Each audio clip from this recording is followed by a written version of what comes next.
Hi, my name is Deb Johnston, and welcome to Women Reinventing Midlife TV, where we aim to inspire women over 50 to thrive in a meaningful life that you deeply desire and deserve. And today, I want to talk about having more energy after 50. And the reason this has really lit up to me as a topic that needs to be talked about is I just returned home from a 2-week holiday and I felt really lacking in energy, which is really unusual for anyone returning from a holiday. And it's the first time I've ever felt like that after a holiday. And I'd like to explain why. I'll tell you a little bit about my holiday and why it had this impact on my feeling of energy, my physical energy. So we had a 2-week road trip, which was absolutely spectacular, by the way. If you ever get the chance to go to the Australian outback, really traveling out west, then I encourage you to do it. It is the most amazing part of the country. I'd never been out west before. I'd never been to the outback, and it was absolutely beautiful. The wide open spaces, the long roads with nothing on them other than the occasional big road train, a big rig, and just nature, surrounded by nature. We saw emu cross the road.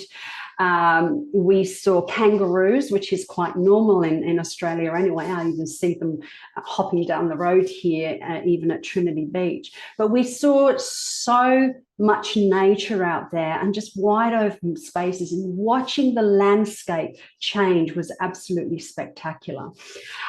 It was also really lovely to visit our family. We visited both of our families. My youngest son lives on a cattle station out west with his family, and we went out there to visit them, and the whole family came, which was really lovely.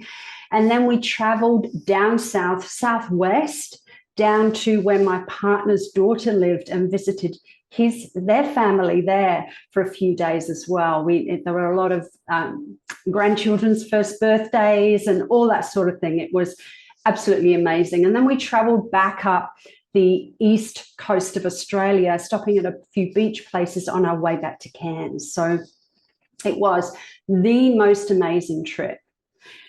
You probably noticed that I talked a lot about traveling, and that there was a lot of driving. I think we probably covered about 4,500 kilometers in the space of 2 weeks. So you can imagine how much time we spent sitting in the car. Lots and lots of time. I'd never actually done a road trip that big before. I did a road trip when I was much, much younger, in my 30s, with my little boys. But this one was a longer period of time, and we covered much, much greater distance. So what I noticed when I got home, even though I felt fulfilled in my heart because I'd done some really amazing things, is that my body felt stiff. My body felt heavy. I was bloated. I had no energy. I really felt exhausted, to be honest. And it took me about 2 weeks to really build my energy levels back up again.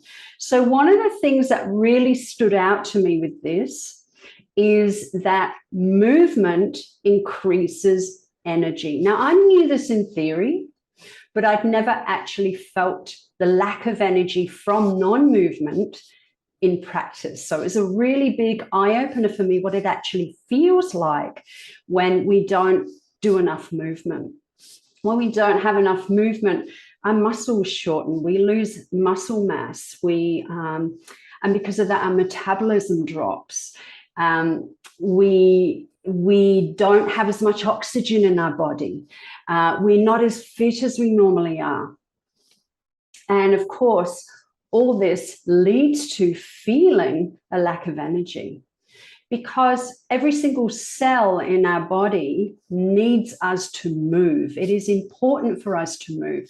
When we practice regular movement, when we have a daily or regular exercise routine, then what it does, it exercises our muscles to start with. It exercises our joints. So we've got a lot more flexibility. It increases the amount of oxygen in our bloodstream because our heart rate is increasing. Our blood flow is increasing. We have more oxygen in our bloodstream. Every single cell gets drenched in oxygen.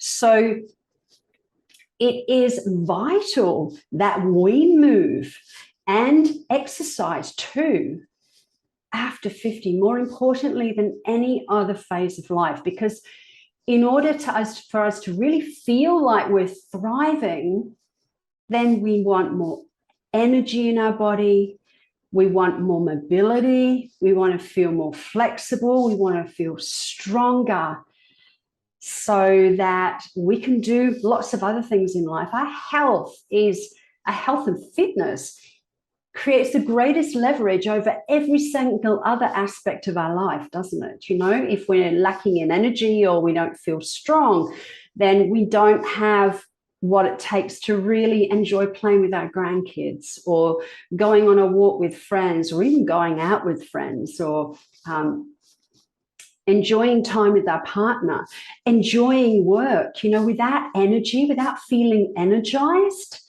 then it becomes challenging to do any of those things. We just don't enjoy them as much. It's an essential component. Our energy is an essential component to thriving in all aspects of life when we reach this age. So I had to sit down and I went through a list of all the things that I normally do to move my body on a daily basis. And it's a really, really long list. Now, the list that I'm going to give you is not a list of everything that I do every single day. You know, it varies. It depends on how busy I am with business, with work. It also depends what else I've got on too. But every single day I am moving my body in some way, shape, or form. So the number one way we can move our body is really, really simple. It's very, very simple. It's by regular movement during the day. Regular movement during the day. I work from home. And I spend a lot of time sitting at my desk here. Now, if I just sat at my desk, I'd probably end up with the same feeling that I had after sitting in that car for 2 weeks. I would probably end up with the same feeling. So I don't sit at my desk all day. I have regular breaks. I'll sit here for no more than an hour before I get up and go and do something else. So all my chores at home, I leave to do throughout the day. So there might be a stack of dishes in the sink to do in the morning. I don't do them straight away. I come in and do some work. I get up and go and do the dishes. Then I'll come in and do some work. Then I'll get up and I'll go and make the bed. I'll do some work. I'll get up and go and hang out the washing. I make sure that I'm regularly moving throughout the day. And of course, there's all those trips to the toilet as well, because I'm drinking lots of fluid. So I always make sure that I'm getting lots of movement just during my everyday life. And that could just be doing chores. So you might think that you do this, but if you have awareness around it, if you have awareness around the movement, it's about structuring your day so that you do have regular movement and making it mindful, thinking about what the movement is doing for your body more so than thinking, oh God, I've got to get up and do some chores. And if you work for someone else, if you go out to work in another building, another environment, then think about what you can do during your day to get in more movement. I even used to do this when I worked for someone else. I would get up and make myself a cup of tea. I'd get up and go to the toilet, but I'd structure it in a way where I was getting regular movement throughout the day. And it really didn't occur to me until I experienced what I experienced after my holiday, and really sat down and started to write and think through this about how I actually do this, how I bring more movement into my everyday life. So number one is really simple. It's really about structuring your day so that you have regular movement, that you're not sitting at your desk for 3 to 4 hours without a break. You're getting up and you're moving. You can even do just some really, really simple stretches if you like, to get up and move and stretch your muscles.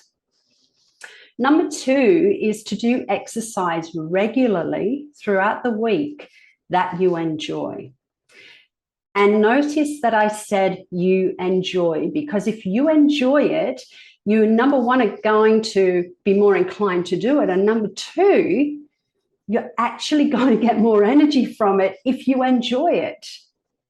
Because if we have an idea in our mind that we don't want to do something, it's almost like we're pushing ourselves, and that takes more energy. So it's about doing an exercise that you really, really do enjoy. And there's so many different forms. It doesn't have to be that really high energy cardiovascular stuff. It can be really gentle exercise like walking. A fast pace walk is going to raise your heart rate, increase your blood flow, and increase the oxygen in your body because of the way you're breathing in order to do a fast-paced walk. Swimming is a great one. Fantastic for breath swimming. Again, that's going to increase the oxygen levels. Cycling is another great one. Hiking, running, dancing. Dance is another fabulous exercise. And also the great thing about dancing is that you're probably playing tunes that you love as well. And listening to something that you really enjoy listening to is going to raise your vibration. It's going to raise your energy levels. So again, it's going to help you feel more energized. It's going to help you release endorphins. So regularly raising your heart rate, increasing your blood flow, triggers the release of endorphins, which are those really feel-good chemicals that run throughout our body naturally. And that release of endorphins is also going to increase the amount of energy you feel. So I personally, this sort of exercise, I personally do about 3 to 4 times a week, and I exercise for at least 30 minutes. That's how I manage my energy. And remember, it took me about 2 weeks to reduce my energy by sitting in the car for 2 weeks solid. And then it took me another 2 weeks to bring my energy back on track. So you can feel the effects of this in a couple of weeks, like really sustainably feel the effects of it. Any kind of exercise that you really love doing. A lot of us really do enjoy dancing, so just dance. Dancing is something that I will do if I'm just about to speak on stage. I will find a quiet spot somewhere and I'll put on music that I really enjoy. It's normally 80s dance music. I'll put my headphones in and I will dance my little heart out. And that instantly raises my energy level and my vibrations so that I perform well on stage. It's an anchoring technique that we use in NLP. So just knowing how much dance can make a difference for you. But remember that we're all unique. We're all different. So it's finding an exercise that you love and you're happy to do 3 or 4 times a week for at least 30 minutes. And if it's not 30, then do it for 20 or do it for 15, and then gradually build on the amount of time that you exercise. And remember that if you have any health issues, any long-standing health issues or have any health problems, then maybe check this out with your doctor first before you jump into any kind of exercise program, or maybe to seek the help of a professional personal trainer, just to give you some guidance with this. But it's about trying as many forms of exercise that you need to find something that really lights you up from the inside. And number 3 is to do mindful movement. Mindful movement. What do I mean by that? I'm talking about practices like walking meditation, being fully present in nature, I'm talking about movements like yoga, Tai Chi, Qigong. Again, it's about trying them and finding which you really enjoy. So for me, it's yoga. And for me, yoga is meditation in motion. It keeps me present, and actually keeping me present instead of ruminating about problems or things that could go wrong.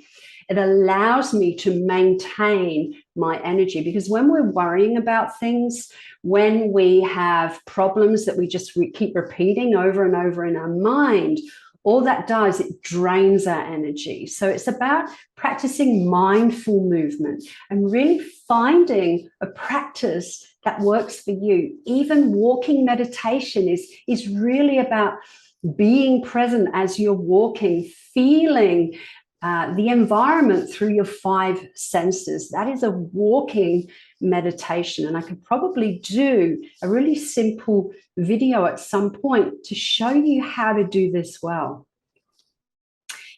Of course, food and diet and what I'm putting into my body actually made a big difference in that trip, because the food that I ate on that 2-week trip was very, very different to the food that I normally eat.